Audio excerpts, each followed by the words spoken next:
This is the book of Hebrews, chapter 10 and verse 25. Not forsaking the assembly of ourselves together, as the manner of some is, but exhorting one another, and so much the more as ye see the day approaching. Call hello Yahweh Bahashem, Hamashiach Malak Yahushua, for giving me the spirit and power to do this lesson. What we're going to touch on today, we're going to just go roll through the spirit, man. I wanted to touch on this scripture specifically because it's speaking about us gathering ourselves together, not separating ourselves. And I remember the captain, he used to always say, it's a curse to be alone, right? Only cursed people want to be alone, right? That's why our people push around that vibration of I'm a loner, I roll solo dolo, YOLO. They always using these dumbass terms when that you don't hear no other nations use because we are that cursed people, right? And when you got brothers, like us, like we run in a unit, like we run as a camp, man. We go together, we ride together, man, wherever we go, right? But you got brothers, they come into the knowledge of the truth, and they'll learn a little bit, and then next thing you know, they feel like they learned, they feel like they know more than you. That'd be a big thing.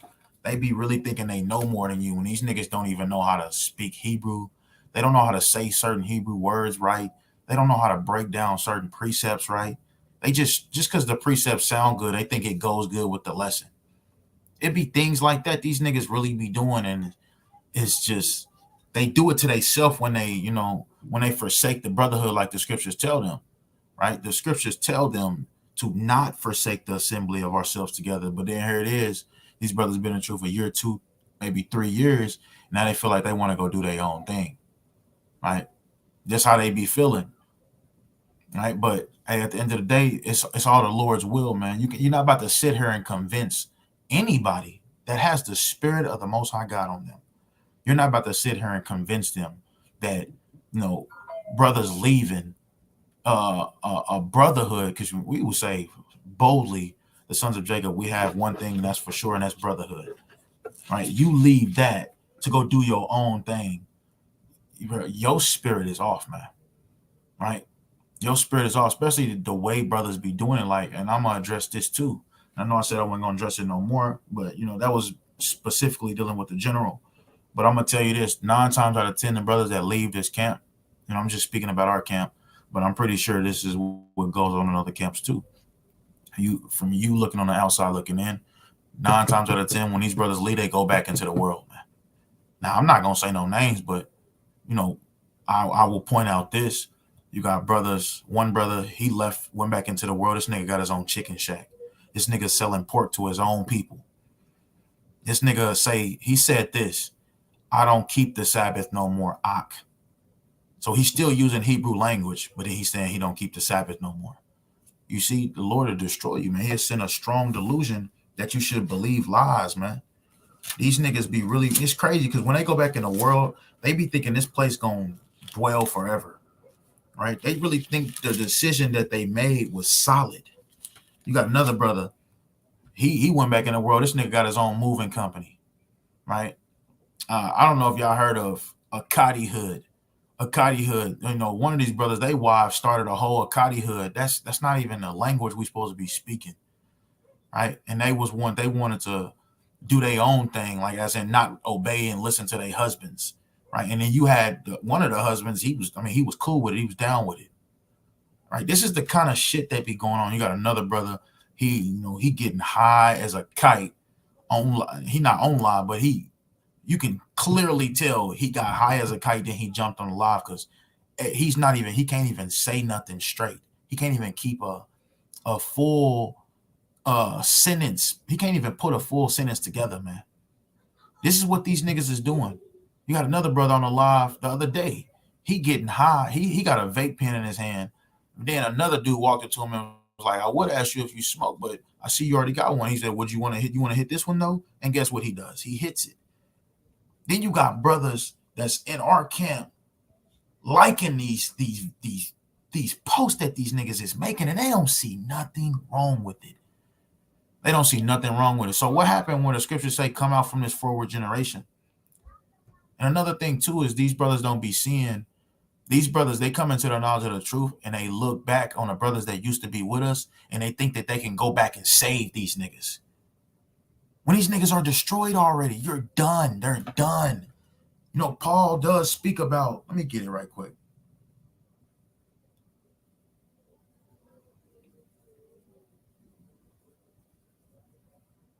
Paul speaks about delivering people to Satan, man. Let me get that in 1 Corinthians 5. Understand that, man. When we get rid of people, that's us delivering them over to Satan, like the scripture say. Because, bro, we are no match for Satan by ourselves. That's why we need brotherhoods. You should be praising the Most High for camps. But these niggas don't. They don't like camp rules. That's the big thing. They don't like camp rules. Right? But this is 1 Corinthians chapter 5 and verse 5. It says, let me start out.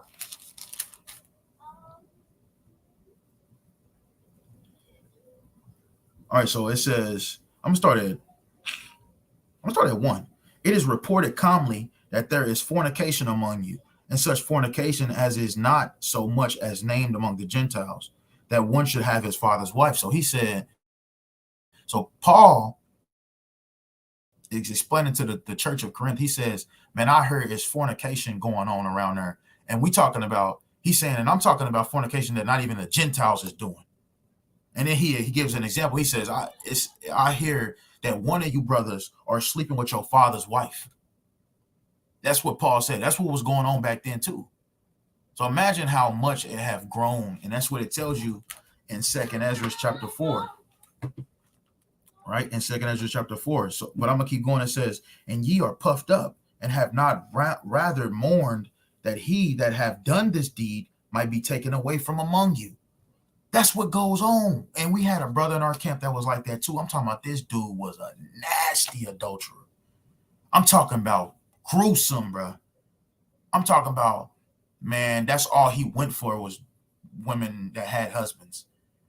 He telling, I'm just keeping a dog. I'm not saying no names, but I'm going to speak on it because it's long overdue. You got brothers, this nigga on and messages and calling this girl. He dealing with this one woman. She remind me, she taking all this dude's money. I'm talking about he had like $3,000-$4,000. It was around the time where everybody was getting those stimuluses. So he got like 2 of them. He stacked them up. He was supposed to get a car. You know, we was gonna help him, help him look for a car. I was. So I told him to hold on to that, man, so we can go find you a car. Bro, this dude is giving this girl, I'm talking about, she just, baby, I need $80. Baby, I need $100. Baby, I need $200. Every single time he's sending it. So come to find out, he don't got nothing in the bank. So I'm like, you ready? He's not ready. I'm like, bro, how aren't you ready? I already seen the bread in the account and everything. You got it. Because sometimes you got to move like that. This is a brotherhood, right? When we talk about brotherhood, you help brothers like that. But long story short, the bread gone. He's giving it all to this woman. So I'm like, bro, who this woman you giving it to? So he actually showed me. So as I'm looking, we looking together, bro, he's messing with a married woman. And I'm like, bro, hold on. This girl got a husband. So I start going deeper. Investigation, inquisition, however you want to call it. Bro, he's telling this dude is trying to call him. He like, bro, stop fucking with my girl. Stop talking to my girl. Stop calling my girl. And he was like, don't you believe in the Bible anyway? So the dude that was in our camp, he like, you need to leave her alone. She don't want you. The Most High God gonna destroy you. Nigga, what? Nigga, the Most High gonna destroy you because you know better. But that's what he was on, bro. And it gets nastier and deeper than that, bro. That's just what I'm willing to talk about. It gets way more crazier than that. But these are the spirits these niggas be riding in, man. And then you got brothers who just now come into the truth. They've been in the truth a year, 2, 3, and they think they can go back and save these niggas, man. And these niggas then already fully went into the world, man. It's over. Niggas, stop trying to save the world because it's not happening. You trying to save these two-thirds spirit ass niggas, man. It's not happening. So let's keep going. It says, and ye are puffed up and have not rather mourned that that have done this deed might be taken away from among you. So Paul like, bro, why y'all haven't got rid of this dude? And that's the spirit all camps should be in. When brothers are operating in that spirit, you got to get rid of him. You got to deliver him over to Satan.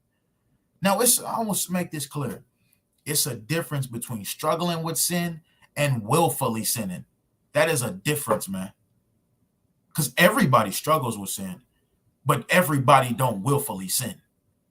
At least the brothers, the hopeful elect, the hopeful 1/3, the brothers that's diligent, man. Here it is. You got brothers that's diligent and keeping they on that path, man. That straight gate. But then you got niggas, they want to turn and create a shortcut and go another way outside of what Yahweh Shah told them to do. They got new ideas and new. Come on, man. He says, enter ye in at the straight gate, man. Enter ye in at the straight gate. You think Yahweh Shah, if he was walking the earth, he would have just been letting you do whatever you want? Because there's actually precepts on it. Let's get one. Let's see what Yahweh Shah did, and he was still a perfect man. Right? So this is John chapter 2. So John chapter 2, and I'm going to start at 13. It says, and the Jews' Passover was at hand, and Yahweh Shah went up to Jerusalem and found in the temple those that sold oxen and sheep and doves and the changers of money. It says, and when he had made a scourge of small cords, I went over this on my last lesson. It said that he made a scourge of small cords, right? He tied some ropes together. Let's see what he did with it. And when he had made a scourge is a whipping instrument, just to let you know, if you didn't know, I mean. And it says, and when he had made a scourge of small cords, he drove them all out of the temple. And when you go deeper into this, like if you go into the blue letter of these words, he beat their ass, man. He was swinging on them with this rope. Them and they animals. Let's see what else he did, though. And the oxen, and poured out the changers' money and overthrew the tables. So Yahweh Shah came in with a whipping instrument. Let's just say whipping instrument. Was swinging it at these dudes, getting them out of there. Threw their money changers and was flipping the tables. Now, you might call that carnal. You might call that whatever you want to call it. But that was righteousness because he did it for righteousness' sake, man. Because let's see what he said. Verse 16, and said unto them that sold doves, take these things hence, make not my father's house an house of merchandise, man. This is what they was doing in the temple back then, but yet Yahweh Shah was a perfect man. Straight up, man. Our forefathers wasn't soft as men. You can't, bro, you just can't save everybody. You just can't, bro. And when you try to, you're going to end up like them, man, because you're going against the will of the Lord. You think we ain't tried to help these brothers? We didn't try to help these niggas don't want to be helped, bro, because they won't stop doing what they was doing. Here it is. You got one of the brothers that used to be with us, another brother. This nigga been talking about the moon and when the sun comes up and down for 3 years straight. 3 years straight, bro. You tell me what that is. Go ahead. Tell me. What is that? 3 years straight. We're not talking about a couple of months. We're not talking about 3 years straight. His only doctrine, his only topic, his only concern is when the fucking sun comes up and down. That begins, that you worshiping that before the Most High. These niggas say, this nigga saying, if you believe that that evening starts a day, that's a bug out doctrine. These are the kind of niggas that's not with us no more. This is what happens when you don't be diligent. Now, we're not saying we're anything, but what's clear is we all need each other. This is a camp, a congregation, a brotherhood. If we was all together in all these states in a one spot located, it would still be a camp, congregation, brotherhood.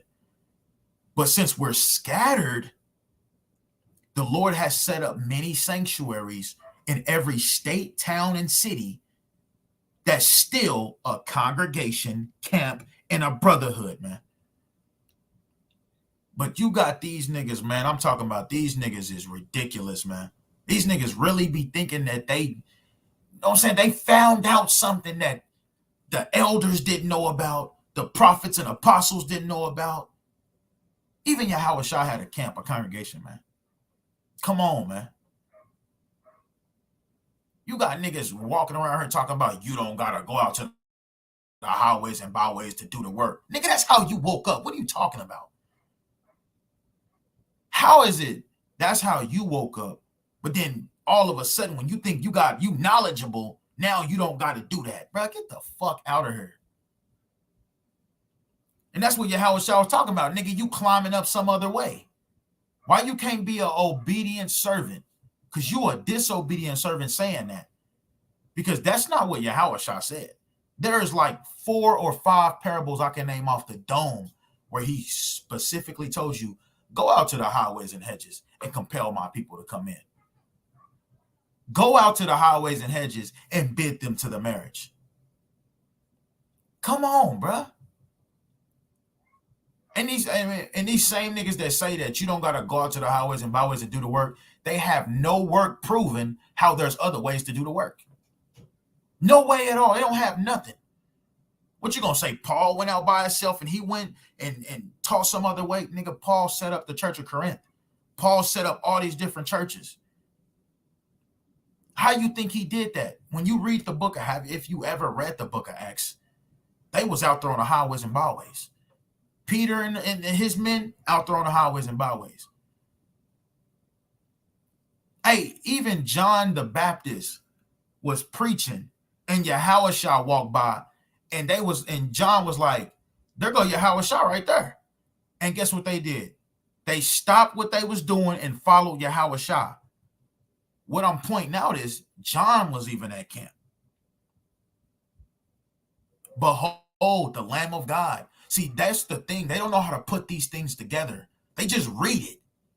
They're not getting a whole picture of it. Like, damn, he was at camp.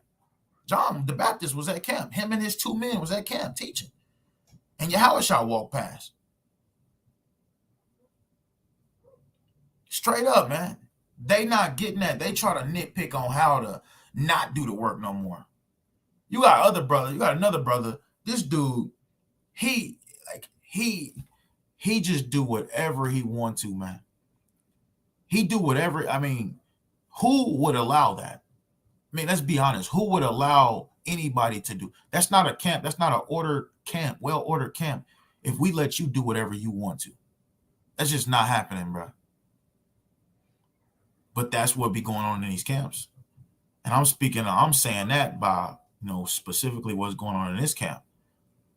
But we not having that, man.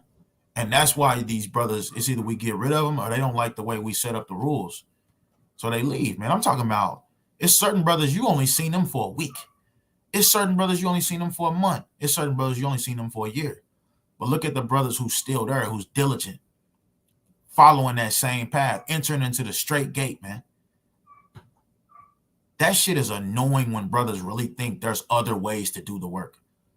You teaching family, friends, of course, that's mandatory. That's something you should start off doing. What are you talking about? But then here it is, you teaching family members that don't want to hear it. That's a different story. Nigga, they already rejected the word. It seemed like at this point, you just want to be around them. And I mean, your work say it. I mean, what you do say it. I mean, that goes for all of us. If I go to camp every week, my work say that's what I want to do. I'm diligent at that. But if you not going to camp and you making up every excuse in the world why you're not even going to high holy days that you're commanded to go to. We talking about there is in Deuteronomy 16 and 16. Right, let's go there. Let's go to Deuteronomy 16 and 16. And you got brothers really doing this, and then they literally will have something to say about you. It's like, bro, shut up. Really, bro? Like we've been doing this. This is Deuteronomy, and I see why brothers say that. Like, bro, I've been doing this, bro. Like you ain't even been in you still wet behind the ears, man. You still a babe. You still don't even understand certain precepts that's clear as hell, man. You still using Jeremiah 14 and 2 to break down how the Israelites is black. That's the only precept you got to prove that. It's not that. It's just that, you know, certain points like that, man. Right? So this is Deuteronomy 16:16. 3 times in a year shall all males appear before the Lord thy God in the place which he shall choose. In the feast of unleavened bread, that's 1, and which is Passover. And in the feast of weeks, that's 2. And in the feast of tabernacles, they shall not appear before the Lord empty-handed. Every man shall give as he is able, according to the blessing of the Lord thy God, which he giveth thee. So if you don't show up, that means you're not appreciated for what the Lord gave you. This goes right over these niggas' head. They be holding secret grudges, and they be looking at, you know, certain brothers in the camp. They got a problem with them when they don't apply Matthew 18. They got a problem. So what they do is they don't show up. They don't do what they supposed to do according to the law, statutes, commandments. Here it is, you in a camp, right? You've been in this camp, but then here it is, you're not coming to feast days because of, I'm talking about, these reasons be crazy, man. They be crazy, man. Brothers be talking about, well, I didn't come to this because I overslept. Nigga, what are you talking? But then here it is, you on time. I bet you on time at that job, though. I bet you ain't in trouble with Esau when it comes to that job, though. Here it is, you work for Esau 6-7 days a week, but you can't do the Lord's work for 1 day a week. It shows where Yahushua said it too. He said it. Let's go to Matthew. And it's just this simple. Matthew chapter 6. Matthew chapter 6. Matthew chapter 6 and verse 19. He says, I'm going to just get the point. Verse 20. Verse 21. For where your treasure is, there will your heart be also. Your heart is your mind. So wherever you're thinking about, that's where you're going to put it. So if you're not showing up to camp, you're not coming to the high holy days when the Lord has this mini sanctuary or these mini sanctuaries in your city, your town, your state, and you don't appear to him because of a dumbass reason, then that's your fault, man. And it shows where your heart is. These niggas don't be having some brothers we get rid of, but some brothers, they leave. And guess what? They leave without no explanation.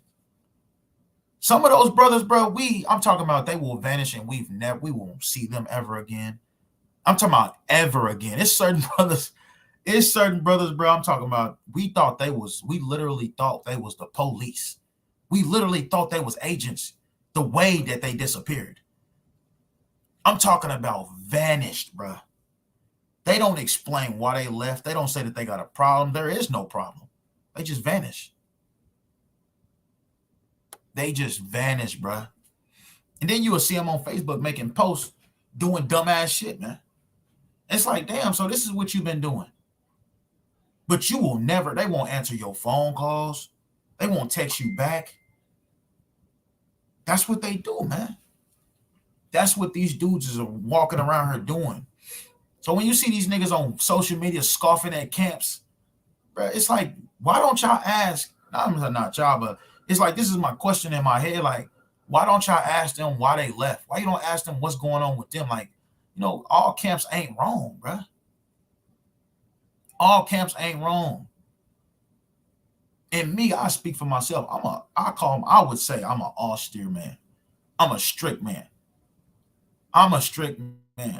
And this is why and me being a strict man, I had to observe me being strict. And through the spirit, I came up with this analogy for myself. Like, it's like, not an analogy. I came up with this for myself as in, brother, you cannot run to you, because supposedly I offend a lot of brothers, but it'd be reasonable. Like, if I say, if a brother have a funeral he has to go to, right? Let's just use a funeral. A brother got a funeral he has to go to. And I pull out the scripture where Yahushua himself said, let the dead bury the dead. How the fuck do you get offended at me for what Yahushua said to you? How? But they'll run to, I'm offended at that. Nigga, I never said you a stupid ass nigga and you don't know the Bible. That's offensive. That's where I grab a rope and tie it around my neck and I cast myself in the ocean. That's when I do that. But if I tell you what Yahushua said to you and you offended at me, that's where we go back to the scripture where he says, know ye not that they hated me before they hated you. And hate don't have to go into literal hate. It means they dislike what you're saying. And guess what? This is what happened in the scriptures. And I brought this out my last video. And I'm going to keep bringing it out because it's crazy what these brothers be doing, man. They be always, you got these niggas always running to being offended. They're offended. It's like, bro, is you soft or what? It's like you soft, bro. Because the Bible says Yahushua was an austere man. So you're going to get soft. You're going to get offended with what he say to you too. Let's see what Yahushua said to his men. So this is John chapter 6 and verse, I'm going to start at 64. Yahushua said this, man. He says, but there are some of you that believe not. For Yahushua knew from the beginning who they were that believed not and who should betray him. So Yahushua was among men, a whole bunch of men. And he said, bro, let's just say the 12. He was amongst the 12. And he was explaining to them. He says, bro, there's some of you that's standing right here that don't believe in the Bible. So if I went to camp and I could visualize it, just like Yahushua, I don't know from the beginning, but as time go by, I can see who don't believe. Why? Because they're not doing what they're supposed to do according to the Bible. Especially Matthew 8. If you ain't applying Matthew 18, you in trouble. You can't sit there and say, I offended you and you didn't correct me or rebuke me. That means you don't love me. Bro, you in so much error I can bring out. If you get offended off something a brother said and you just vanish on that brother and you holding a grudge against that brother, in which I've had that happen to me. I'm not going to say his name, but he was a mighty brother in this camp, man. He holding a grudge against me, and then he come back to me a year later telling me his problems, why he was mad at me. And it's similar to what we talking about now. Because I don't have to go out to the highways and byways to do the work. Nigga, you've been doing this for 10 years. What are you talking about? Where do you get that knowledge? Show me that in the Bible. But they can't. And a lot of time, we don't be knowing what these niggas be doing behind closed doors, man. And that's just straight up, bro. We don't know what they be doing behind closed doors. You better keep that in mind. That's why I always say a lot of the 2/3 is going to be the ones you don't think is 2/3. Straight up. It's a lot of niggas that fall out the truth. It's the ones you least expected, bro. Where is these brothers at? Where they at, man? Go look for them. Go look for them. I'm not going to encourage you who to go look for. Whoever you've been thinking about, like where that brother been at, go look for him and see what he doing. And then calculate the days. See what he doing on those feast days. See what he's doing on Sabbath. Go see, man. Before anybody try to blame us for anything, man. Go see what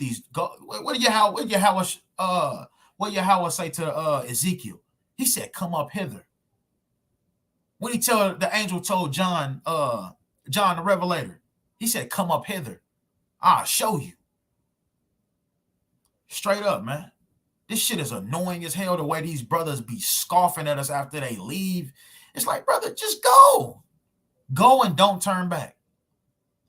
You're not about to sit here. You've been with us for years. Let's just use this. You've been with us for years. But then here it is. You've been with us for years, but then here it is. You just vanish on the brothers and you ain't got no explanation. You ain't holding no grudges. You don't got no problem. You just decided to go do your own thing. But then you on Facebook making all these subliminal ass. These is low blows, man. These is low blows, and you think it makes sense in your head, so to the point where you will post it, but you don't have no idea how weak you look, because somebody can simply ask you, okay, so did you apply Matthew 18 with them? No, you didn't, bruh. And that's the majority of them niggas, man. Them is niggas that left. Now I talk like one, but I'm not. I'm rude in speech, bruh, but not in knowledge. Like Paul said, Hey, or what he saying, and what he say to them in Acts? And we're gonna get back to this John chapter 6, because I can't forget that. Let's see what he said in the book of Acts. What they said about Peter, the rock.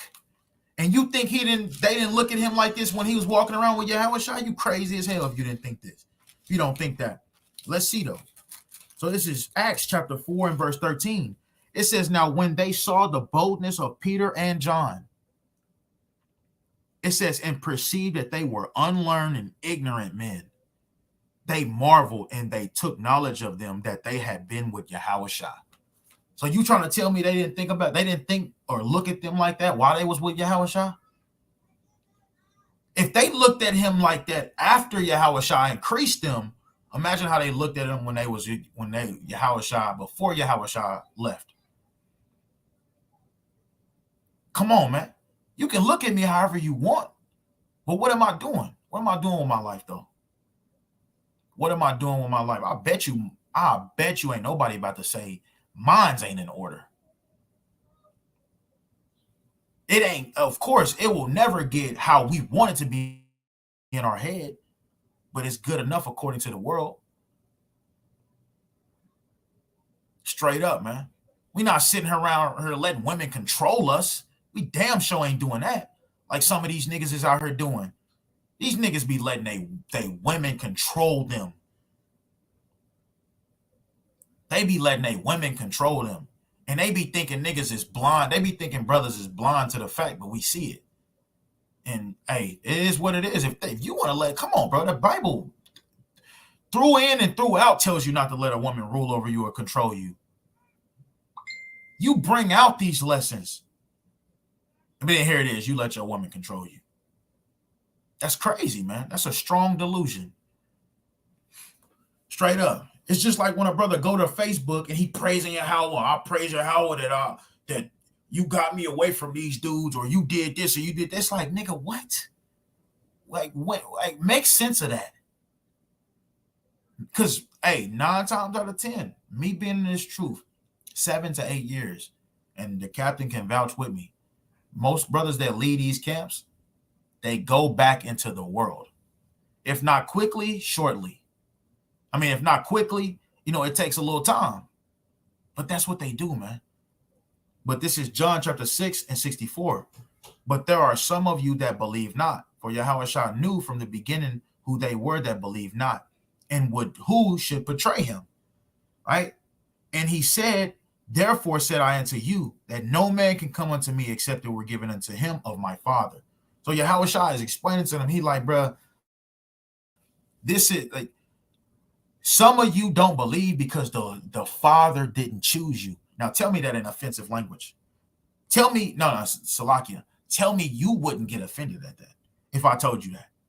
If I'm like, bro, some of y'all don't even believe, bro.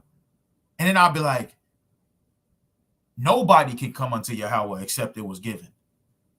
Basically saying the Lord ain't dealing with them.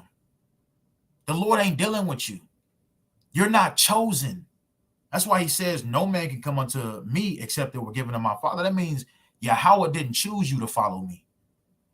Wouldn't you get offended? You would get offended at that. You'd be like, bro, so you're trying to tell me I don't believe. You're trying to tell me I don't believe. And that Yahweh didn't choose me.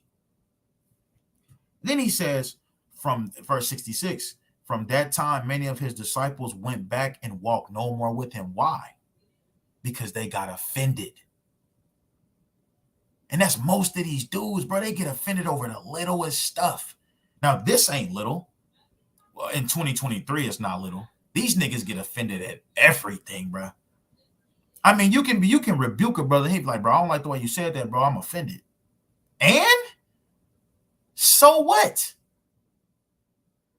I mean, that's the spirit I'm rocking in. Now, my brothers can vouch for me. I'm very compassionate. I don't have no problem loving my brothers. But when it comes to this word, bro, I'm going to bring out what it says. I'm going to bring out what it says. Ain't that how we supposed to be? But these niggas really get offended. I'm talking about, bro, I've literally been in this situation where a brother had to go to a funeral. And I'm just like, hey, you can go if you want. You're a grown-ass man. But if I bring out the precept where it say, let the dead bury the dead, and I'm just showing you, you get offended at that.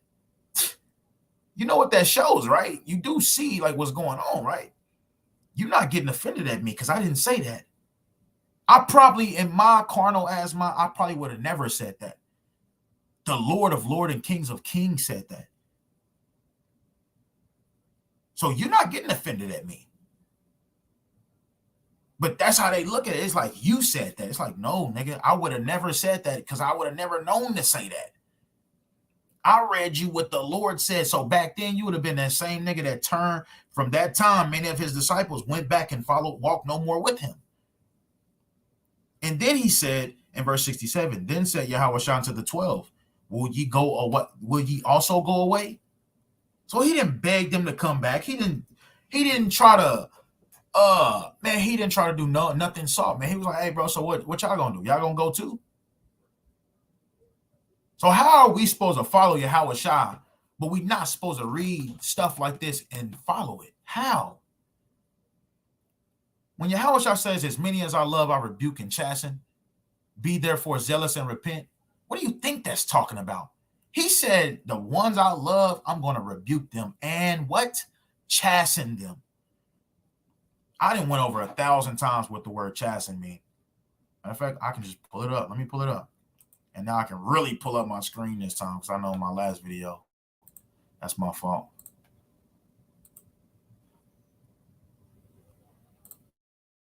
First, I'm going to get the scripture and I'm going to show you what he meant.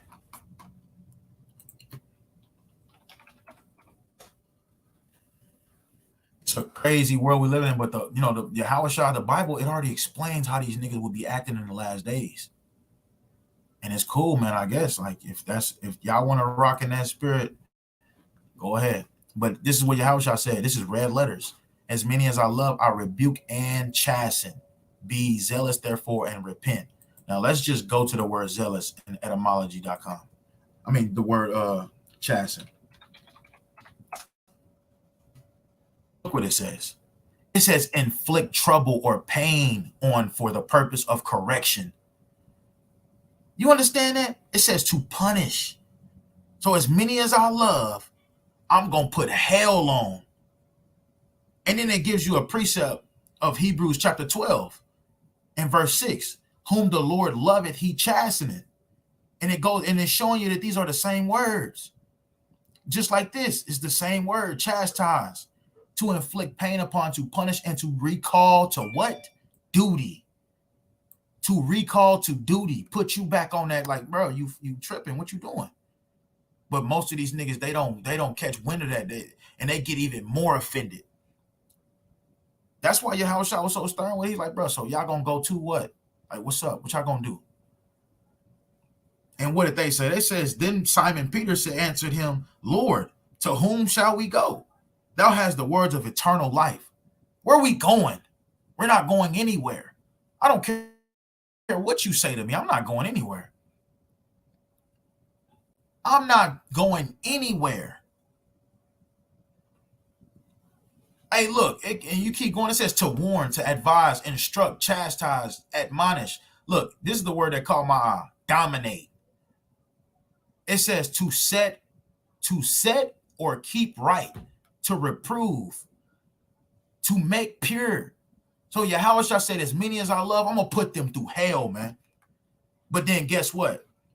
The same ones that he put through hell, they take that and they not doing what they supposed to. They supposed to do with that hell. Bro, it's hell I've been through first coming into the truth that I'm still embarrassed to even speak about. But it's a testimony, though.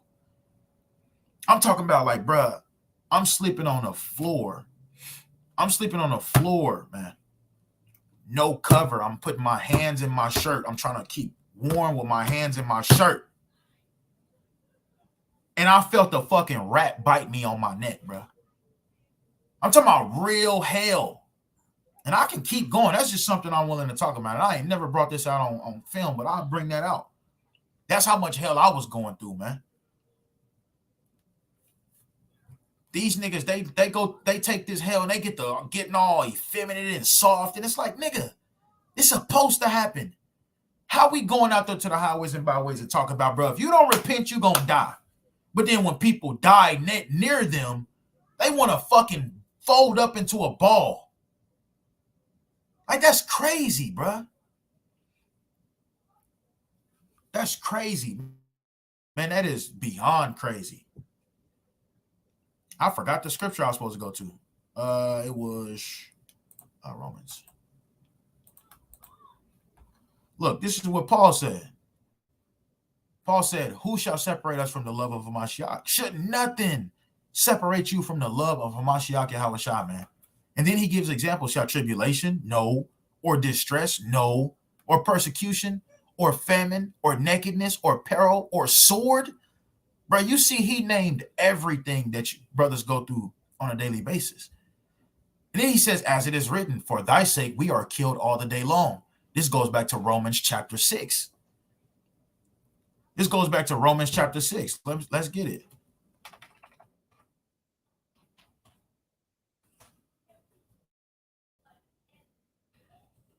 Goes back to Romans chapter 6, because this is what he said. Romans chapter 6 and 1. What shall we say then? Shall we continue in sin that grace may abound? God forbid. How shall we that are dead to sin live any longer?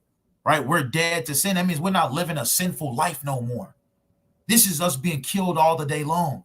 And that's why the analogy is used of us being killed, because that's how it feels on a daily basis. We're going through pain, suffering, atrocities, like he just named, right? He says tribulation.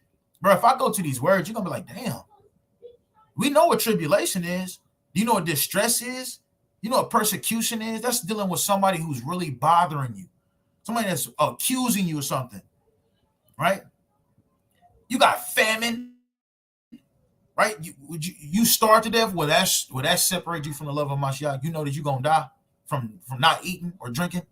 Come on, man. Or nakedness, you not having no clothes, because that's what Paul said he was going through.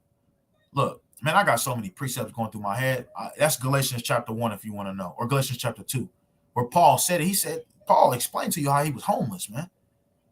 Yahushua said, I ain't got nowhere to lay my head. So no, that should not separate you from the love of Mashiach Yahushua. It says, or peril. Now, let me get this word peril now.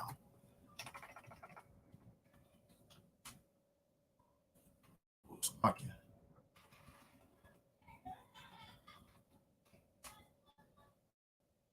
It says peril, danger, risk, hazard, jeopardy, exposure of a person or property to injury, loss, or destruction. So no, that shouldn't separate you from the love of Mashiach Yahushua either. All right, what else? Or sword. You know, the modern day sword is the gun. Somebody got a gun in your face and telling you to denounce Yahushua Mashiach. What you gonna do? And then he says, as it is written, for thy sake we are killed all the day long. We are accounted as sheep for the slaughter. Right? Because all the prophets and apostles, most of them, died in crazy ways, man. Peter died upside down from a cross. Come on, man. But let's go back to Romans 6. He says, know ye not that so many of us were baptized into Hamashiach Yahushua, were baptized into his death, right? Therefore, we are buried with him by baptism into death, right? That means you killing the old you. Yahushua really died. He really was buried, and he really resurrected. You killing the old you, burying it, and being resurrected to a new person. That's why he say, my burden, my yoke is light. But these niggas be getting bro, these niggas, they get offended, bro. And this is why Yahushua had to warn them, Salakia, man. This is my fault, but let me pull this up. This is why Yahushua had to warn them. He got to explain these kind of things. And when I came into the knowledge of the truth, it was just on my spirit. I knew I like, this is one of the things I tried to deal with early on in my walk, my belief. This is what he said. This is what Yahushua said. This is red letters. John 16 and 1. These things have I spoken unto you that you should not be offended. The word offended, if you go to the blue letter, it means to lose faith. He says, they shall put you out of the synagogues. Yeah, the time cometh that whosoever killeth you will think that he doeth God's service. And these things will they do unto you, because they have not known the Father nor me. You understand that? But Yahushua had to put them on game. He like, hey, bro, listen, don't get offended at what I'm about to tell you. Don't lose faith from what I'm about to tell you right now. They're going to be putting you out of it. They're going to be kicking you out of the churches, like what they was doing in the book of Acts. So what Yahushua explained to them actually happened. He told Peter and them, he was like, hey, so look, they're going to kick you out the churches. When you read Acts chapter 5, where the men came and grabbed them out the churches and threw them in prison, and the angels came and busted them out and told them to go right back to those churches. So what Yahushua saying right here is factual. And a thing that has been is going to happen again. So he says, they shall put you out of the synagogue.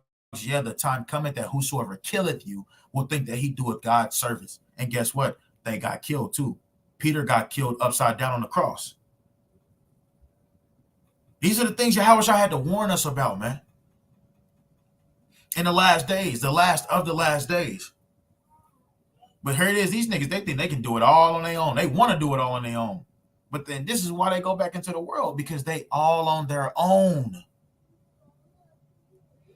But the only thing we can do is sit back and watch, because their mind is made up. They really think there's other ways to do the work. And let me remind you, doing the work starts with the law, statutes, and commandments. That's where the work first starts. But then you have commandments that Yahushua gave you, where he specifically told you to go out to the highways and hedges and bid them to the marriage, or compel his people to come in. But then you got niggas, I'd rather go to my family and teach them. I'd rather take this, and I'd rather go to my family and teach them. I'm really out here. This a brother that used to be with us, this nigga in a video talking about I'm really out here. I'm really out here with my people, teaching my people. Nigga, you got a vape pen in your mouth. What are you? Come on, that's blaming the gospel, bruh. These dudes are, bro, this is some crazy stuff, man. It's just never cease to amaze you, man. But he says, therefore, we are buried with him by baptism into death, that like as Hamashiach was raised up from the dead by the glory of the Father, even so we also should walk in the newness of life. For if we have been planted together in the likeness of his death, we shall also be in the likeness of his resurrection. Knowing this, that I'm pretty sure you understand what's going on, right? You died, like I explained earlier. Yahushua died physically, was buried, and was resurrected.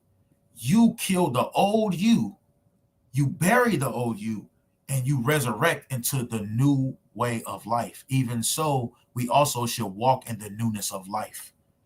For if we have been planted together in the likeness of his death, right, us killing the old self and him actually dying, we also be in the likeness of his resurrection, right? He was resurrected as a new person, a new body, a new creature.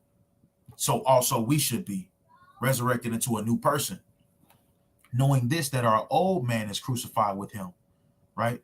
So him really dying, our old selves should die with him, that the body of sin might be destroyed, that henceforth we should not serve sin. Straight up, man. This is what he's talking about in Romans chapter 8.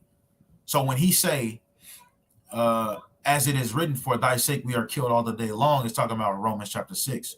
We are now, I'm not talking about as it is written, because when it say as it is written, it's going back to the Old Testament. But I'm just giving you a quick scripture, a precept, to show you, give you more understanding on what he's talking about. For thy sake we are killed all the day long, we are accounted as sheep for the slaughter. Nay, in all these things we are more than conquerors through him that loved us. Right? And how do you know that the Lord loved you? Because he woke you up into the knowledge of the truth. Right? But some brothers, these brothers, they really think they still in the truth, and they not. Just like Samson. Look, just like Samson. This nigga Samson, I ain't gonna say this nigga Samson. Samson thought the spirit of the Lord was still on him, and it wasn't. I said Samson. It's like it. All right, so this is Judges 16 and 20. It says, and I'm gonna just get the point. I'm gonna start at 19. 18. And when Delilah saw that he had told her all his heart, right, where his strength came from, she sent and called for the lords of the Philistines, saying, come up this once, for he have showed me all his heart. Then the lords of the Philistines came up unto her and brought money in their hand, and she made him sleep upon her knees. And she called for a man, and she caused him to shave off the 7 locks of his head. And she began to afflict him and his strength went from him, right? And this is what happens when you give your strength to women, right? And she said, the Philistines be upon thee, Samson. And he awoke out of his sleep and said, I will go out as other times before and shake myself. And he wist not. The word wist means knew, right? I'm going to show you. It's like you. Right.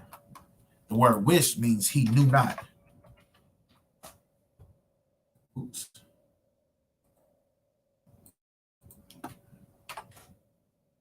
See, to know.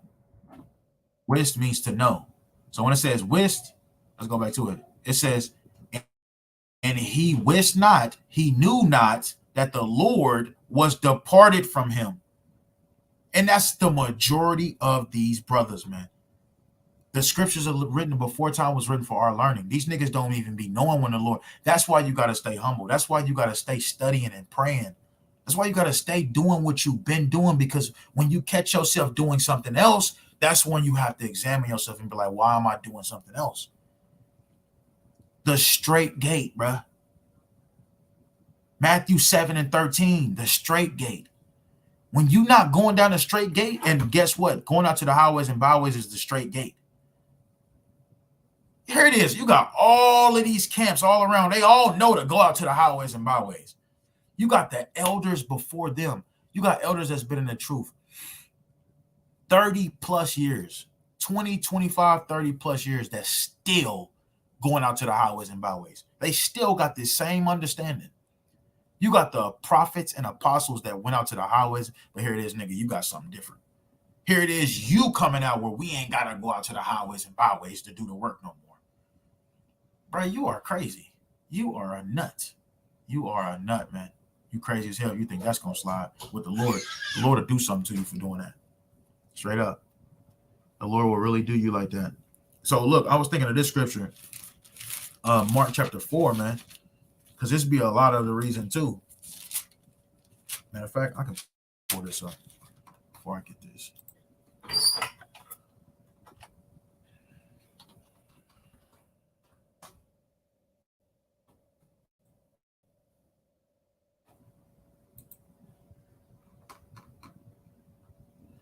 And another thing, too, these brothers that be leaving, like they always flock to the brothers. I think I said this earlier, but I'm going to say it again.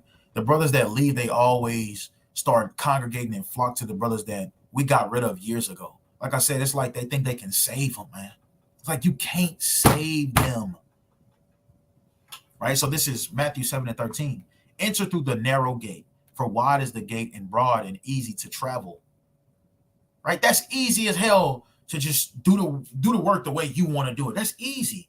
But if you're doing it specifically how the Lord explained to you, explain for you to do it, it becomes the straight gate. It's not so easy because you got to continuously do this. You got to consistently do this, because he tell you, he that take his hand off the plow is not worthy of the kingdom. Niggas get all tired and they don't want to go out no more. They're not motivated no more. Or it's not going the way they want. Here it is, like, bro, if you been missing for a whole month, and when you just expect to come back and just start teaching, not happening. What camp you know that'll let that happen? That's the spirit these niggas be in. They be gone a whole month, and then they come back and they expect to just get on the mic and start teaching. Not happening, bro. It's not happening. It says, enter through the narrow gate, for wide is the gate, and broad and easy to travel is the path that leads the way to destruction and eternal loss. And there are many who enter there through it. But small is the gate, and narrow and difficult to travel is the path that leads the way to everlasting life. And there are few who find it. Why is he explaining it like that? Why is he saying that? Let's get the GNT. Why is Yahweh saying that? Why he don't just say, bro, just go out, just do the work however you do it. Just make sure it gets done. No, there's parables on how to do it. There's parables on how to do it. Matter of fact, let me pull up this. Luke 14. I love Luke 14, man. I use these same precepts all the time because that's what we've been dealing with lately, man.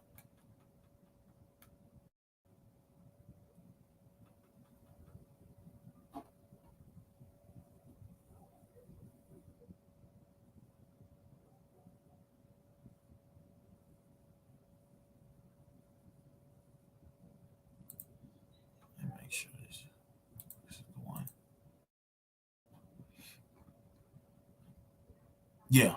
All right. So this is Luke chapter 14, and I'm gonna start at.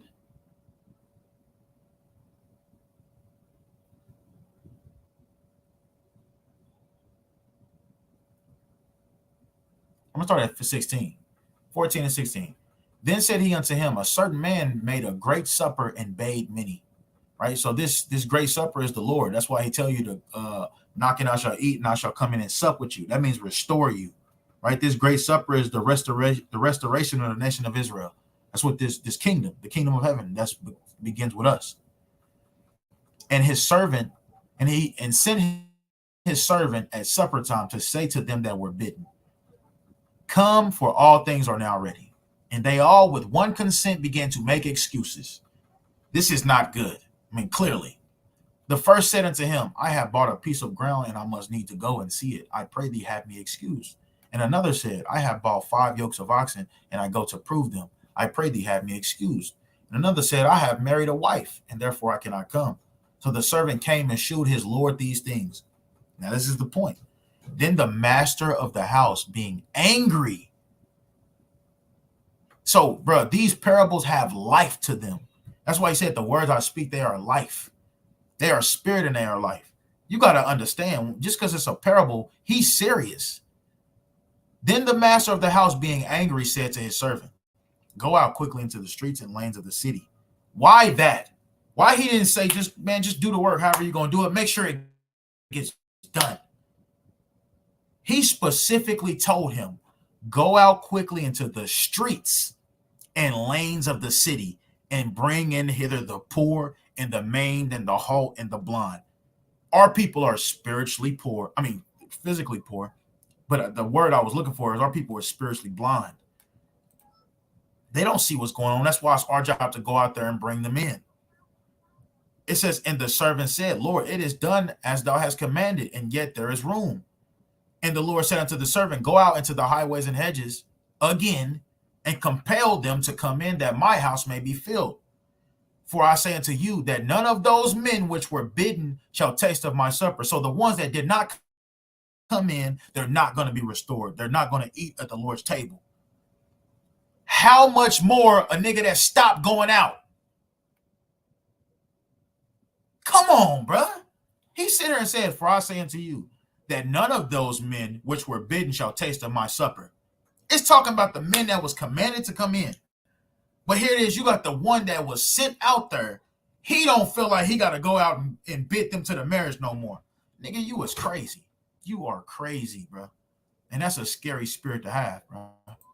That's a real scary spirit to have.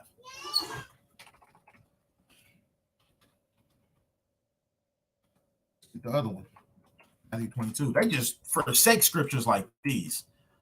This is Matthew 22 and 9. He says, I'm going to start at 1. And Yahushua answered and spake unto them again by parables, and said, the kingdom of heaven is like unto a certain king. And remember, Matthew 13 and 11, I'm going to get this first since it's talking about parables. I'm pretty sure y'all familiar with this too. Why is Yahushua speaking in parables all the time? Let's see. Matthew 13 and 11. He said unto them, I'm going to start up. 10. And the disciples came and said unto him, why speakest thou them in parables? Why you want to just give them straight? Why you want to just explain it to them? Why are you speaking in parables? This is what he said. He answered and said unto them, because it is given unto you to know the mysteries of the kingdom of heaven, but unto them it is not given. So if brothers don't understand this, or the people that's being taught don't understand this, it's because it wasn't given to them to understand. Bro, if you don't understand this is the whole objective right now, this is the only way we can get back in the good graces of Yahweh Yahushua, it wasn't given to you, bro. And there's nothing none of us can do but sit back and watch. Nothing we can do. So going to this parable, if you, Lord willing, you understand this. And it's a blessing if you understand it. And Yahushua answered and spake unto them again by parables, and said, the kingdom of heaven is like unto a certain king, which made a marriage for his son, and sent forth his servants to call them that were bidden to the wedding. And when you go to the word bidden, it means commanded. And that's what we out there doing. We commanding our people to stop sinning. That's us commanding them, bidding them to the marriage. We commanding them to stop sinning under the umbrella, the name of Yahweh Yahushua. But it says, and they would not come. Again, he sent forth other servants, saying, tell them which are bidden, behold, I have prepared my dinner. My oxen and my fatlings are killed, and all things are ready. Come unto the marriage. The kingdom of heaven is going to be beautiful, glorious. You're going to have everything you want, just like a beautiful dinner with everything there. Oxen, fatlings, everything is ready. Right? That's how we explain it to them. What they're going to be having, they're going to have slaves. They ain't never going to have to work again. They're going to have all this in the kingdom. Come unto the marriage. But they made light of it and went their ways. And that's just not only the brothers and sisters that we teaching out there, but these brothers that be on the line with us. And I'm speaking for all camps. The brothers that be on the line with us, they be making light of it too. And they go out there, they go their own ways. And then here it is, they out here by themselves talking about brothers forsook them. Nigga, ain't nobody forsook you. You forsook us. No, you forsook the Lord. Because we believe that these camps, congregations, sanctuaries, brotherhoods, the Lord set them up. Some of these brothers I actually know in the world that I'm around in these camps, but I would have never hung out with them in the world. Never. I'm just keeping it $1. I would have never hung out with some of these brothers. But the Lord brought us together. And I love these brothers. Man, I'll die for these brothers. But in the world, it'd probably be the total opposite. It says, and went their ways, one to his farm, another to his merchandise. And the remnant took his servants and entreated them spitefully and slew them. Right? This is talking about the prophets and apostles. You know, what happened to them. But when the king heard of it, he was wroth, and he sent forth his armies and destroyed those murderers and burned up their city. This is talking about the heathen nations, right? It says, then, because these heathen nations, these are the armies of the Lord. That's why he's called the Lord of hosts, the Lord of armies. All nations. He called Esau his sword. He called Jacob his battle axes. He called the Assyrians his rod. All nations are used as a instrument of war, right? But it says, verse 8, then said he to his servants, the wedding is ready, but they which were bidden were not worthy. Go ye therefore into the highways, and as many as ye, in a highway is a place where there's a lot of traffic. That's why it's called a highway, because it's a lot of traffic coming in and out. This ain't talking about carnally, literally go out to the highways and yell at cars that's going 90 to 100 miles an hour up and down the highway. No, this is talking about the chief place of concourse. This is talking about a place where people are walking back and forth constantly. The Lord wants all nations to hear this word, man. And he wants us to actually see our people. He wants the heathens to actually see our people being woken up to the truth before their very eyes. That's why we're commanded to go out to the highways and hedges. But here it is. These niggas like, you ain't got to go to the highways and byways to do the work. I've been saying this for years. That's crazy, man. It says, go ye therefore into the highways, and as many as ye shall find, bid to the marriage. So those servants went out to the highways and gathered together at all as many as they found, both bad and good, and the wedding was furnished with guests. You understand that? And when the king came in to see the guests, he saw there a man which had not on a wedding garment. Now, when we go to the wedding garment, it's going back to Revelation chapter 19 and 11, right? That fine linen. This nigga walked in the wedding with some Chuck Taylors and a red rag hanging out his pocket. He showed up to the wedding like that. Right? He didn't have on a wedding garment like he was supposed to have on, man. Which is symbolic for it. He didn't purge out his wicked ways, man. Right? So this is Revelation chapter 19 and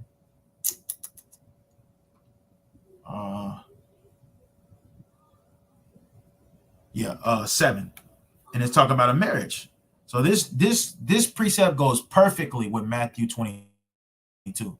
Let us be glad and rejoice and give honor to him, for the marriage of the Lamb is come, and his wife, the nation of Israel, have made herself ready. Right? Because Jeremiah 6:2, I have likened the daughter of Zion to a delicate and comely woman. Comely is beautiful. Right? And to her was granted that she should be arrayed in fine linen. This is wedding garment. Clean and white, for the fine linen is the what? The righteousness of the saints. So when it says he came in and he seen one without a wedding garment, he like, bro, well, you are all in sin. What you doing? You didn't clean yourself up. You didn't do nothing. You didn't apply Matthew 18 like I told you to. You didn't apply any of the precepts. You didn't apply Leviticus 19 and 17. But I watched you go over at camp week in and week out with your brothers. But then here it is, you didn't apply that with your brothers. You know what I'm saying? That's what niggas be really on, bro. And look, 1 Corinthians, I believe it's 1 Corinthians. Let me go there to it first and make sure that that's it.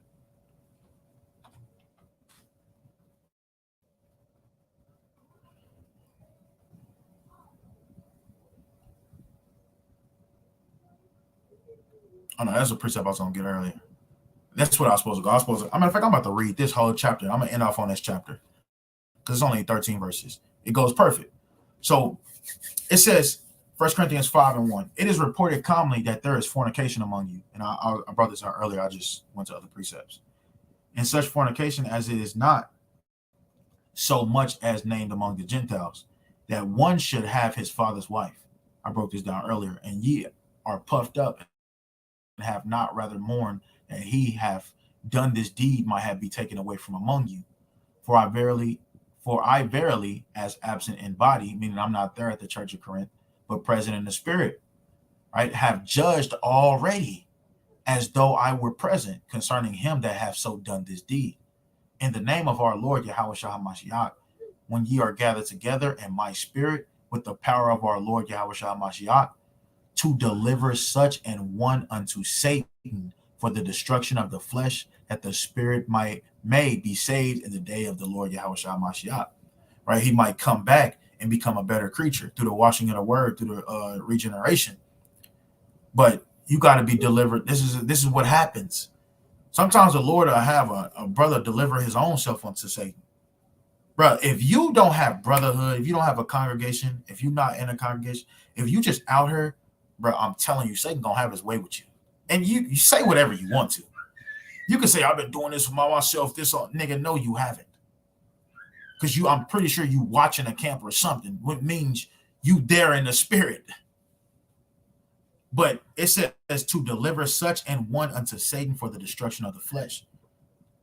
When these brothers be leaving and these brothers get kicked out, that's what's going on. Paul is explaining to you. He like, bro, deliver him over to Satan now. And maybe he might be saved later on through regeneration. But it says your glorying is not good, right? At the church of Corinth. Know ye not that a little leaven the whole lump? So sometimes we don't have to get rid of brothers. The Lord will get rid of these brothers, right? And the Lord will lead these brothers to be in a scoffing ass. They'd be in a scoffing situation. Like they just be scoffing. It's the scoffer of my scoffer. All right. They go join hand in hand with brothers that left 4 or 5 years ago that's still scoffing at us. And it's just all the same. I'm talking about, like, I'm gonna say this. Mostly 9 times out of 10, the brothers that recently left, they all be on social. So if you find one of those brothers on social media, you're gonna find all of them and enjoy what you about to see. Enjoy. I don't give a damn how mighty you looked at these brothers. They are finished. They're not the same person no more. Sorry. They got pride all on them.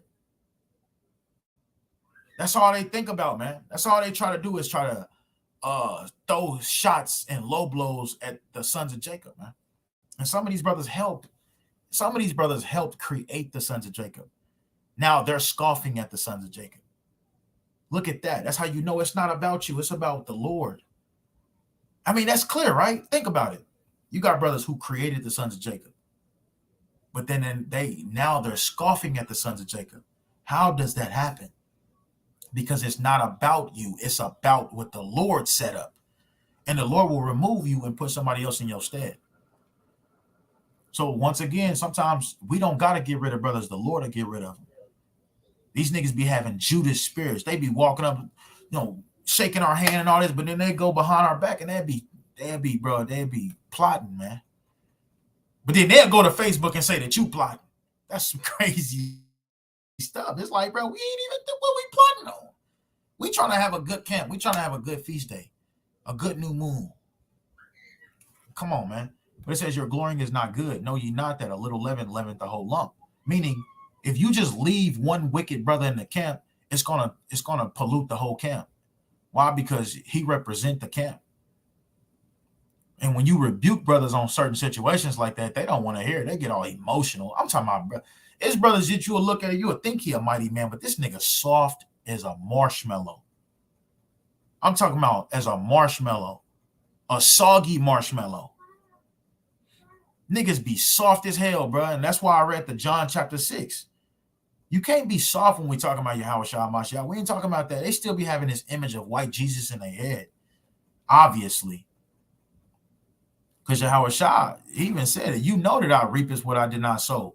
And I have to get it. Let me get it right quick.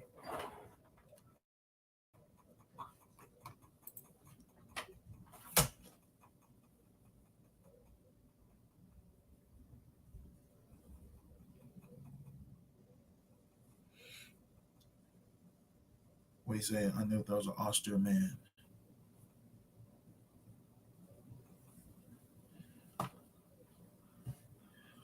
Yeah, there we go.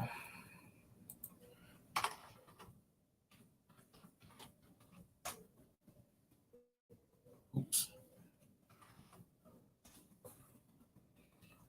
What Yahweh Shah said. I'm gonna just get the point. This is Luke 19 and 21. For I feared thee because thou art an austere man. Thou takest up that thou layest not down, and reapest that thou didst not sow. And he said unto him, out of thine own mouth will I judge thee, thou wicked servant. Thou knewest that I was an austere man, taking, and this is red letters, taking up that I laid not down, and reap it that I did not sow. He's basically saying, bro, you know I do what I want to do. You knew that already. You knew I did what I wanted to do. Now let's go to the word austere.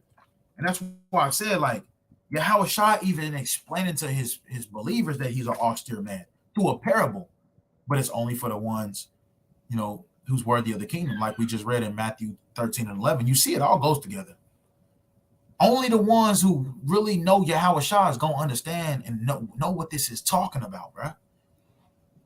So austere, it says harsh, severe, grim, fierce, strict, cruel. It got all these words that you in today's society would say, that's a wicked man. Today you would, because everybody's soft nowadays, bro. That's why these Christians be walking around talking about some fucking love all day. They make love, and they make people not even want to deal with that word. Just like they make people not even want to deal with John 3 and 16, and that's a beautiful precept. But show me camps that's walking around pulling out John 3:16. They not, because they wore that word out, man. Just like they wore out the word love. Motherfucker, somebody have a pistol at your forehead talking about I love you, and then pull the trigger. So going back to the 1 Corinthians 5, it says, verse 7, purge out therefore the old leaven, that ye may be a new lump, as ye are unleavened, for even Hamashiach or Passover is sacrificed for us. Therefore let us keep the feast not with old leaven, neither with the leaven of malice and wickedness. Right? And that's what a lot of these brothers be holding in their heart, malice and wickedness, man. And they be trying to justify it by trying to point out your wrongs. It says desire to hurt one another, propensity to afflict injury or suffering, ill will, sinful wickedness. Right? So going back to the precept, it says malice and wickedness, but with the unleavened bread of sincerity and truth. And that's how you got to be. You can't sit here and run to Facebook and making all these accusations about our brothers, but then when you in their face, you don't have nothing to say. That's malice and wickedness, and that's not sincerity and truth, man. Because if you were sincere and true, you'd be like, hey, so look, check this out. You know, and you come to us, you'd be like, hey, check this out. I'm gonna back off for a while because I don't like the way things are being handled in this camp. You can come like that, bro. We would have nothing. We would have to respect that, not what you saying, but we have to respect how you came, because you came in sincerity and truth. Nigga, not go to Facebook where a dirty ass heathen created a platform for you to do just that. Dumbass niggas, man. That's exactly what Mark Zuckerberg, whatever his name, that's what he wants you to do. That's what he wants. These niggas really run to Facebook and do exactly what he created it for. These niggas is crazy, bro. But it says, I wrote unto you in an epistle not to keep company with fornicators. And this is why we've got rid of a lot of brothers, because they was in fornication, whether it was idolatry or physical adultery, right? Or bestiality or homosexuality or whatever. But it says, yet not altogether with fornicators of this world, or with covetous, or extortioners, or with idolaters. For then must ye needs go out of the world. But now I have written unto you not to keep company. And this is for the niggas who make a pact with the niggas who not with us no more because we got rid of them because of these reasons. The Bible tell you, Paul tell you not to keep company with them. I mean, I know you're going to overlook that, though. It's all good, though. But it says, if any man that is called a brother be a fornicator or covetous or idolater or a railer.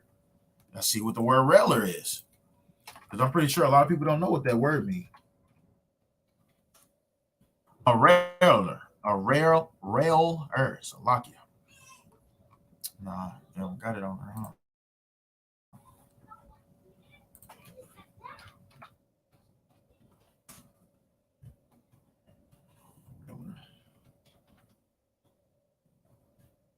Railer, a complaint or protest strongly and persistently about, right? Denounce, right? Condemn, take issue with, kick against, challenge. And that's what these brothers be doing. They leave and they do these. They denounce, right? They condemn, they take issue with. They always got an issue. It's like, nigga, why you can't just, if you really sincerely just want to leave and do your own thing, why you won't just do that without no problems? Why you always got to make it seem like you leaving because what we doing wrong?